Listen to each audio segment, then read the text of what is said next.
Ja, hallo Freunde, schauen wir uns einmal hier den kleinen Schlittensauger von AEG an. Das Modell ist VX4, genau Typbezeichnung jetzt als Lauftext einmal unten drunter.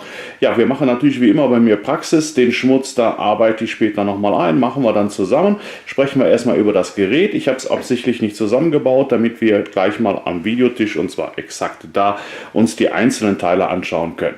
Ja, vielleicht mal ein paar Maße, die ich jetzt selber gemessen habe hier an der Stelle. Der Schlauch selber hat 400 Gramm und die Teleskopstange hat 450 Gramm, sind wir bei 850 Gramm. Der Sauger bringt hier 3700 Gramm auf die Waage. Ja, und unsere Hauptdüse hier unten also Kombidüse für Teppich und Hartböden, kennt ihr, kann man umschalten dann. Die bringt dann tatsächlich hier nochmal 360 Gramm auf die Waage. So kommen wir auf 4,9 Kilo. Also wirklich sehr, sehr schönes, leichtes Gerät, was man auch noch handeln kann. Und auch noch für die Leute, die eben halt Treppen haben, ne, entweder festhalten oder 5 Treppen weiter runterstellen und dann von oben nach unten runtersaugen. So mache ich es zumindest. Also deswegen sage ich euch immer das Gewicht, dann wisst ihr auch, okay, was ihr hier handeln müsst.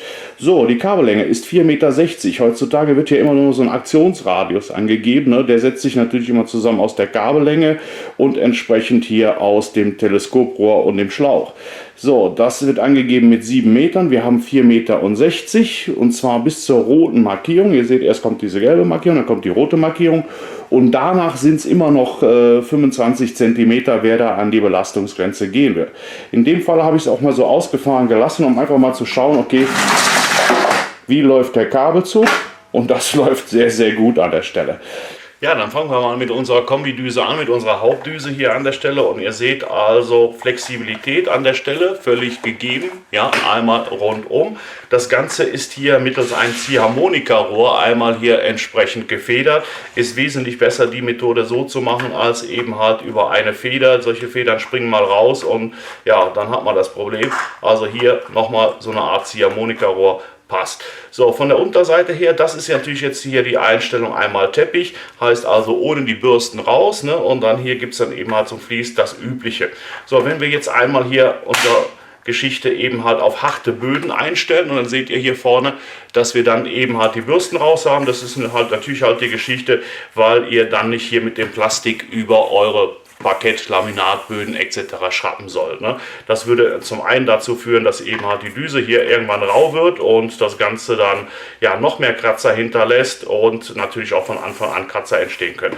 So, hier vorne schön gemacht, seht ihr, die Bürste ist nicht durchgehend, sondern wirklich hat eben halt hier Löcher eben halt, um den Schmutz dann auch direkt vorne aufnehmen zu können. Also bis hierhin, haptisch, gefällt alles gut, Flexibilität ist voll hier gegeben, könnt ihr nochmal sehen. Passt alles, macht einen guten, stabilen Eindruck für diese Preisklasse jetzt hier, wo wir uns befinden, also 90 Euro. Ne? So, dann gibt es hier, wie gesagt, die spezielle Hartbodendüse. Ja, die ist eben halt an der Stelle noch etwas weiter geöffnet, hat hier auch noch Rollen.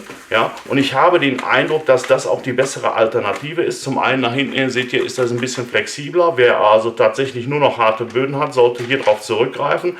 Dann ist das Ganze hier einmal auf Rollen an der Seite. Ja, und hier vorne auch wieder haben wir wieder die Öffnungen. Und hier auch Flexibilität nach rechts und nach links. Das ist noch ein bisschen schade, aber auch wenn ihr jetzt hier so drunter geht, kommt ihr ja hin. Schauen wir uns vielleicht mal eben noch ganz kurz später an. So, dann haben wir einmal hier unser Teleskoprohr. Ja. Hier bei dem Teleskoprohr ist es so, dass die Geschichte eben halt am unteren Ende flexibel ist. Ne? Ich habe es lieber, wenn unten steif ist, das ist Geschmackssache, weil das hier ist unten. Ja? Und wenn es dann oben eben halt verschoben werden kann, weil so muss ich mich doch immer eine ganze Ecke bücken, um das Ganze auszuziehen. Beziehungsweise versuchen, es hier drauf zu halten. So.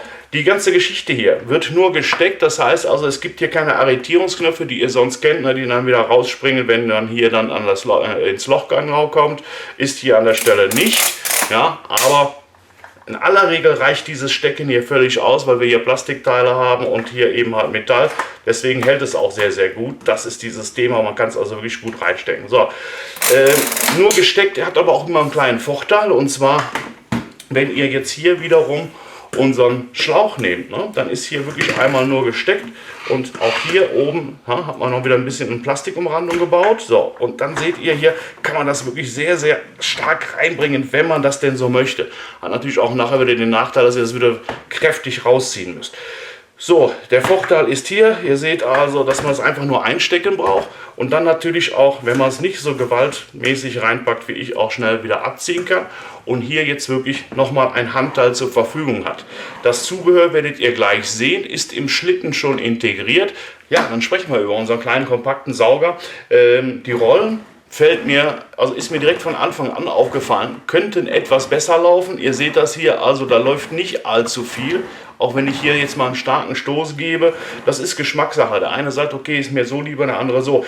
Hängt auch damit ein bisschen zusammen, dass diese Räder hier etwas gummiert sind. Heißt also, sind nicht voll Hartplastik.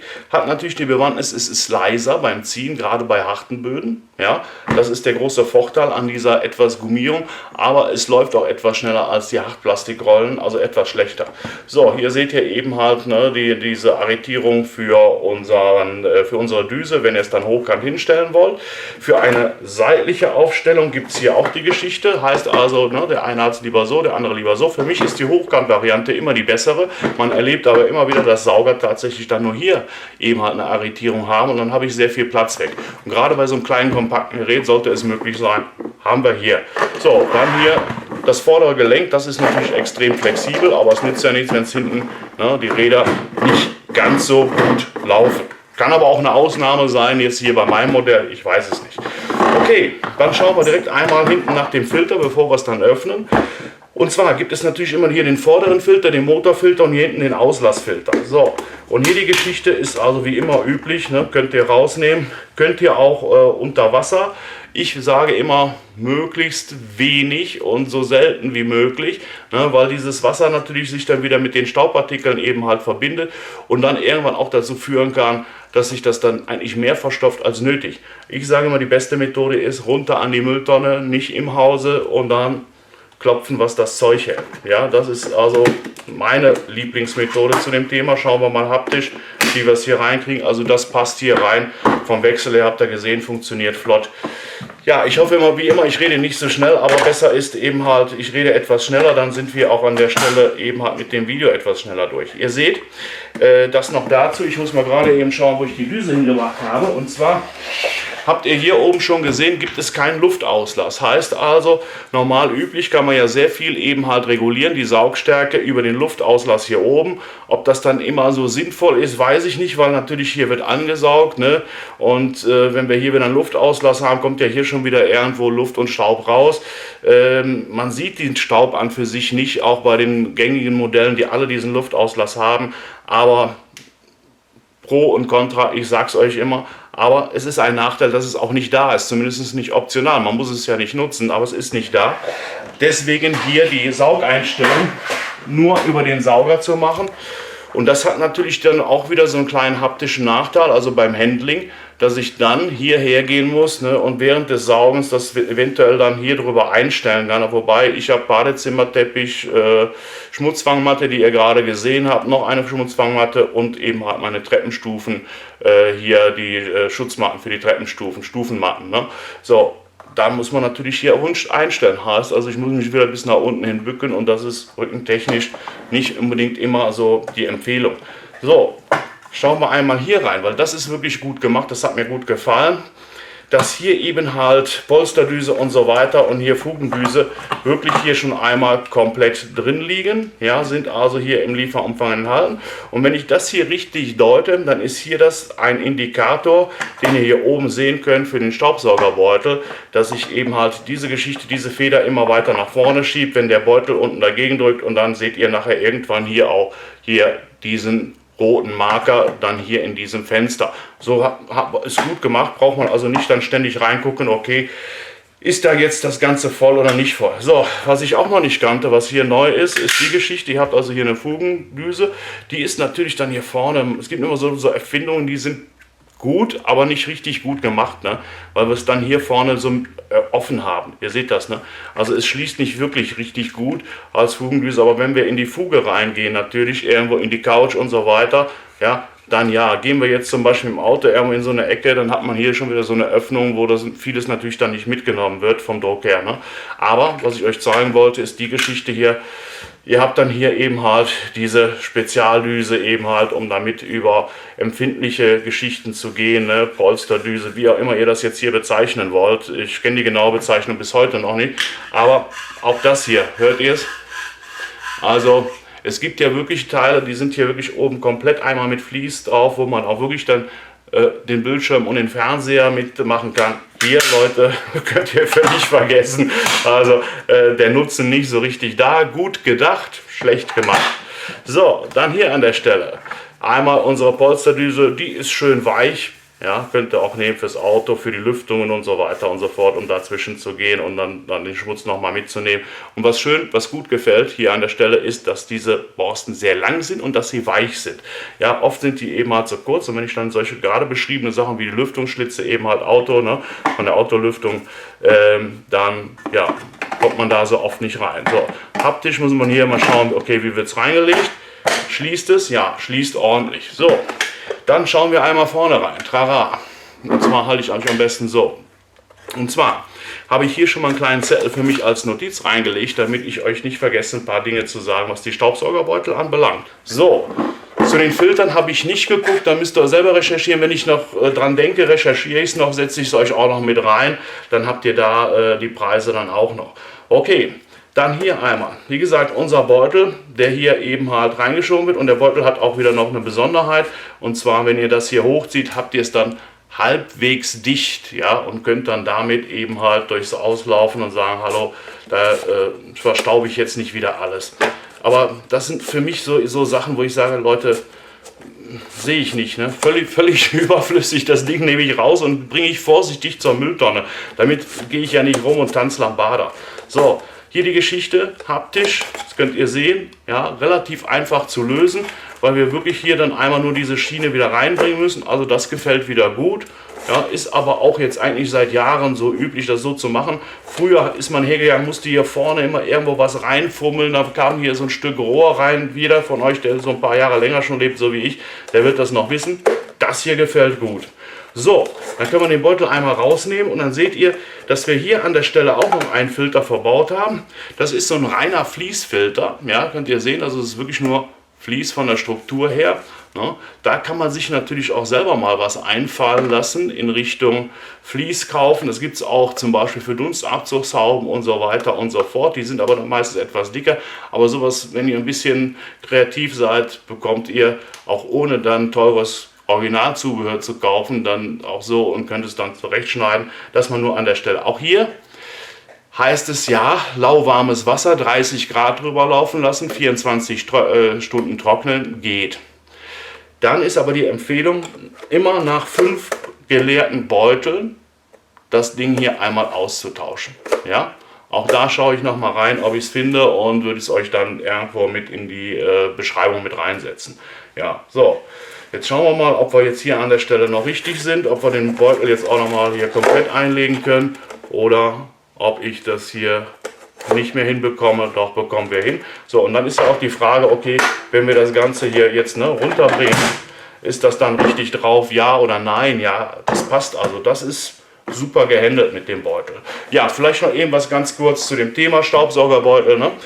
Hier habt ihr natürlich den großen Vorteil, das muss jeder für sich selber entscheiden. Ihr habt zusätzliche Kosten, aber ihr könnt hier natürlich das Ding rausnehmen, ab in die Mülltonne. Es gehen übrigens 3,5 Liter, ist das, was also hier das Maß dann, wenn es voll ist, hergibt. Das ist dieses Thema, ab zur Mülltonne, fertig. Wenn ihr euch einen Beutellosen kauft, dann habt ihr natürlich den Behälter. Ihr müsst den Behälter reinigen, oft die Behälter auseinandernehmen. Das Ganze natürlich, da geht Wasser drauf. Gut, man kann natürlich alles im Centbereich rechnen, aber nichtsdestotrotz sieht meistens auch, irgendwo sind die durchsichtig, nach 1, 2 Mal Nutzung auch nicht mehr gerade schön aus. Und ja, Nachteil ist eben halt, ihr habt viel zu reinigen an der Stelle. Hier Beutel raus und gut ist und hier kann man mal irgendwo ein bisschen drüber wischen, aber das war es dann auch. Also Vor- und Nachteil, wie gesagt, hier habt ihr zusätzliche Kosten, aber vielen ist es eben halt lieber, gerade eben halt, wenn man doch sehr bequem ist, Beutel raus, wegschmeißen, neuer rein, gut ist. Okay. So, meine Lieben, damit ich gleich nicht beim Saugen noch so viel erzählen muss. Also, Arbeitshöhe maximal 1,30 Meter.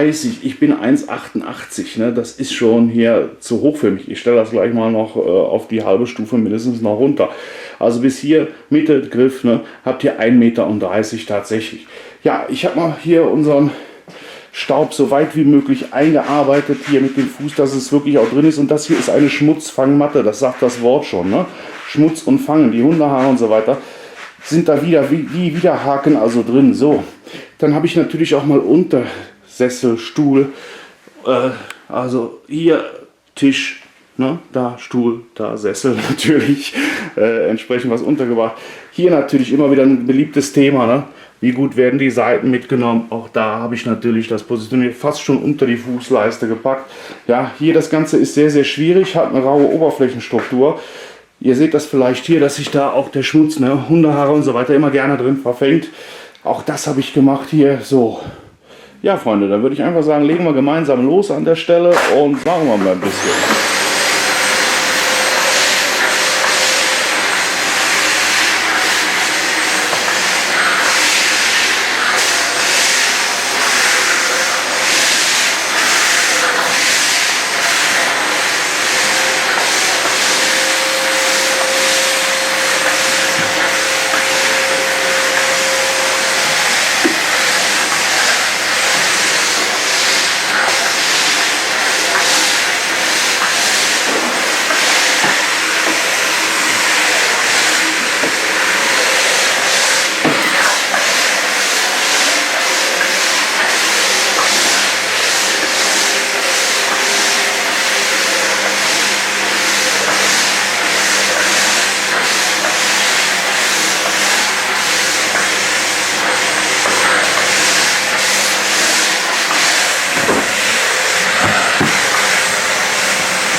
So, also ich denke mal, ihr seid bei mir, dass das bisher sehr überzeugend war. Ne?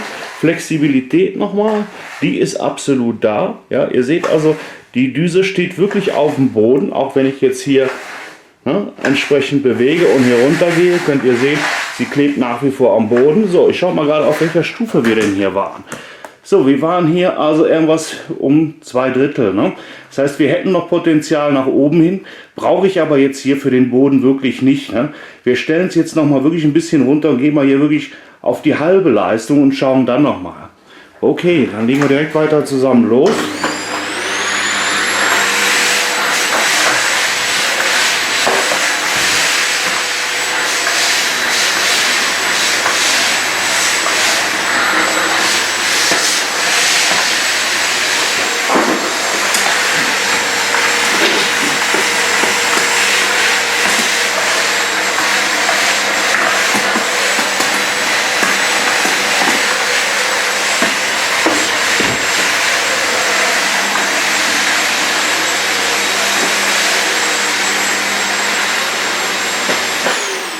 Ja, also glatte Böden, 1+++ mit Sternchen, ja, selbst auf halber Leistung. So, da wir hier im Teppichbereich ohnehin, ich sage mal, Staubaufnahme C sind, stelle ich das jetzt hier wirklich mal auf maximal.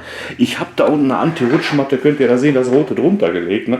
Schauen wir mal, ob uns das Ganze dann hier nicht weggefegt wird, also eingesaugt wird. Ne?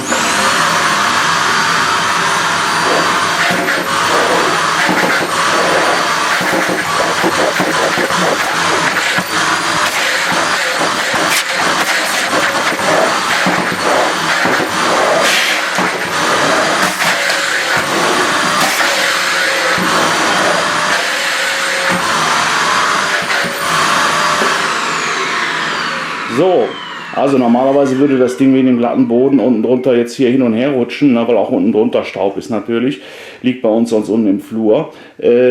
Aber ihr habt gesehen, oberflächentechnisch ging das Ganze schon mal sehr, sehr gut. Und bei diesen Dingen hier brauche ich mindestens immer ein Handtuch, wenn ich damit fertig bin, um den Schweiß abzuwischen, weil das ist einfach schwerste Arbeit hier an der Stelle. Aber ihr habt auch gesehen, das war in der Einstellung auch für mich jetzt hier wirklich schon ein bisschen zu heftig. Und hier gehen wir wieder mal so auf die Einstellung 2/3 und legen wir noch mal los.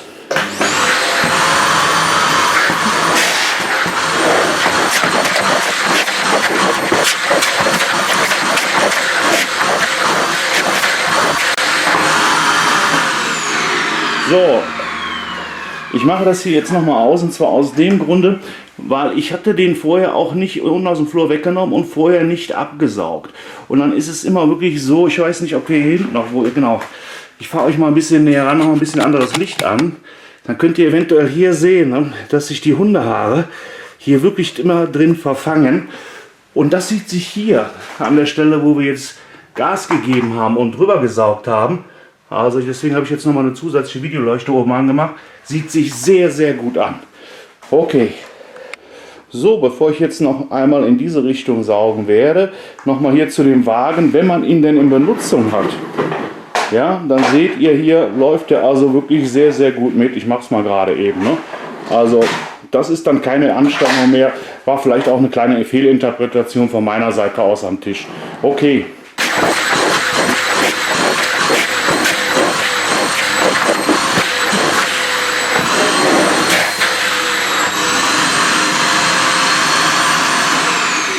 So, ich habe den jetzt übrigens auf 1,5 gestellt schon und ihr seht, dass wir da immer noch richtig viel Kraft haben. Also das ist für die 550 Watt, die hier an permanenter Leistung abgegeben werden, schon Wahnsinn, was da also für eine Kraft hintersteckt. Also das hätte ich dem kleinen Ding hier wirklich nicht zugetraut.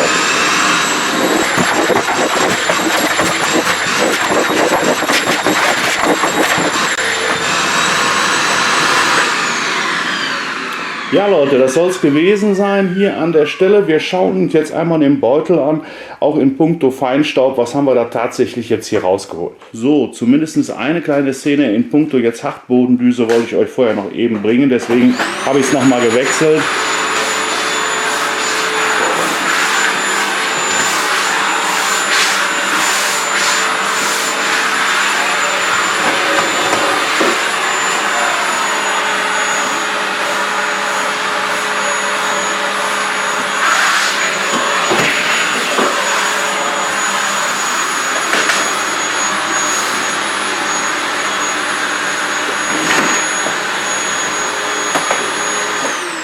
Ja, auch das passt hier, ne? Mit der Düse habt ihr gesehen, Flexibilität ist da, das ist für mich immer ein ganz entscheidender Faktor, ja?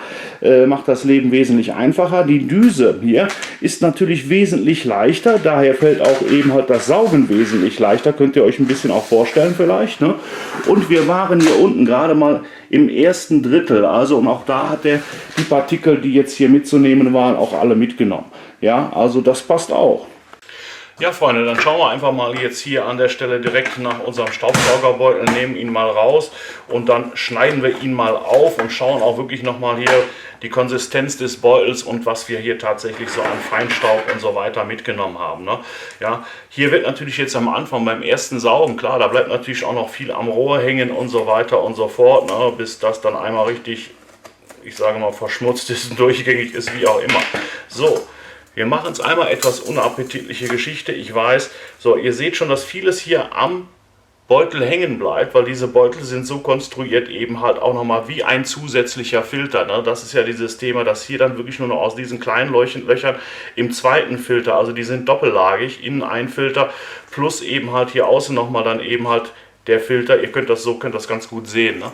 So habt ihr einmal auch hier den Filter wirklich gut gesehen. Ihr seht also, innen wird alles gefiltert und hier in der zweiten Schicht haben wir dann schon eigentlich, bis auf das, was ich jetzt hier so handtechnisch mitgenommen habe, aber hier könnt ihr das sehr, sehr gut sehen, ist das weiß, ne? Also da ist dann schon wirklich kein Schmutz mehr drin, ne? So, aber nochmal, wir versuchen es mal, wobei das mit den Beuteln immer schwierig ist, ich weiß im Test, aber ich wollte euch einmal auch hier so zeigen, feinstaubtechnisch, ne? Und ihr seht, ich habe auch ein paar grobe Partikel reingepackt, einfach so unter dem Aspekt, was nimmt der mit. Ich will mir jetzt hier nicht den ganzen Tisch versauen, aber deswegen habe ich diese Schüssel genommen, dass ihr sehen könnt, okay, komm, da ist doch, ne, dieser Feinstaub aus dem Teppich, den haben wir rausbekommen. Also insofern kann ich diese Klasse schon gar nicht richtig nachvollziehen. Ne. Ist auch mal fraglich, wie die Methodik da ist, wie das gemessen wird. Also das sieht sich alles sehr, sehr gut an. Das ist hier wirklich voll, alle Sachen sind da. Und ja, lassen wir es an der Stelle, aber nochmal, so habt ihr den Beutel auch einmal gesehen. So, für wen ist das Ding hier geeignet? Nach meiner Einschätzung ist folgendes. Wir haben einen sehr stark haarenden Hund. Wir haben 1,8 Liter Behälter bei unserem Zyklonsauger, bei dem Dirt Devil Rebel. Und der ist zweimal die Woche voll. Dann würde ich bei diesem Sauger hier tatsächlich, um das mal rechnerisch darzustellen, 2 Beutel im Monat hier wirklich benutzen. Quatsch, 2 Beutel. Also das heißt, also, wir haben so ungefähr 3,6 Liter die Woche. Ne? Heißt also im Endeffekt reden wir hier dann über einen Beutel, den ich hier tatsächlich pro Woche brauchen würde. Plus eben halt mal 4. Ne? Das heißt also, wir sind dann bei 6 Euro im Monat, 72 Euro im Jahr. Ja Leute, für solche Haushalte ist das nicht geeignet. Nutzerin dieses Saugers hier wird meine Tochter, 2-Personen-Haushalt, nur glatte Böden und keine Tiere. Da ist das wunderbar. Insbesondere habt ihr gesehen, auf den glatten Böden, ne, ist das Ding auch mit dieser Hartbodendüse, ist das so angenehm und leicht gewesen, das ist klasse. Und auch mit der Kombidüse machte das richtig Spaß, richtig Power hinter und so weiter und so fort, bekommt ihr also wirklich alles mit runter. Ja, also dafür sehe ich das Detail hier absolut als geeignet. Wer noch ein paar Stufenmatten hat in diesem Bereich oder auch Single-Haushalt mit ein paar Teppichanteilen eben halt drin, kann das auch hier wirklich ganz bedenkenlos kaufen, das Produkt. Wer also, ich sage mal, Tierbesitzer ist und viel Volumenansaugen hat, der wird hiermit nicht glücklich, weil eben halt der Beutelverbrauch dann sehr, sehr hoch ist. Nochmal bei uns 3,6 Liter tatsächlich pro Woche, die da voll sind. Also die Dinger ist immer komplett voll. Und das wären 70 Euro im Jahr. Da kann ich mir jedes Jahr einen neuen Staubsauger für kaufen, in diesem Preissegment fast schon. Also nochmal. Ich denke, ich habe euch jetzt alles gebracht. Ich schaue mal hier gerade nochmal auf meinen Zettel. Ne? So sieht das Ganze immer aus. Ich notiere mir da immer alles Mögliche, auch Gewicht und so weiter. Ich denke, ja, ihr wisst jetzt, was geht mit dem Gerät hier, mit dem VX4 von AEG. Nochmal, ist ein toller Sauger und ich wüsste nicht, wo ich jetzt hier preis-leistungstechnisch irgendwas abziehen sollte. Die gerade genannten Dinge, Eignung, Nicht-Eignung, ich denke mal, die sind logisch und die sollten jedem eigentlich vor Kauf auch schon einleuchten. Ne? So, was wir nicht ausprobiert haben, sind diese Geschichten hier, diese Düsen, aber die sehen gut aus, sind wertig verarbeitet, insbesondere hier die und die andere, ja, war so eine kleine Fehlkonstruktion, aber auch da kann man punkttechnisch, meine ich, nichts abziehen, was also in dieser Preisklasse hier geboten wird. Ja, ich hoffe, ihr könnt was damit anfangen. Jetzt alles Gute, bleibt gesund und tschüss.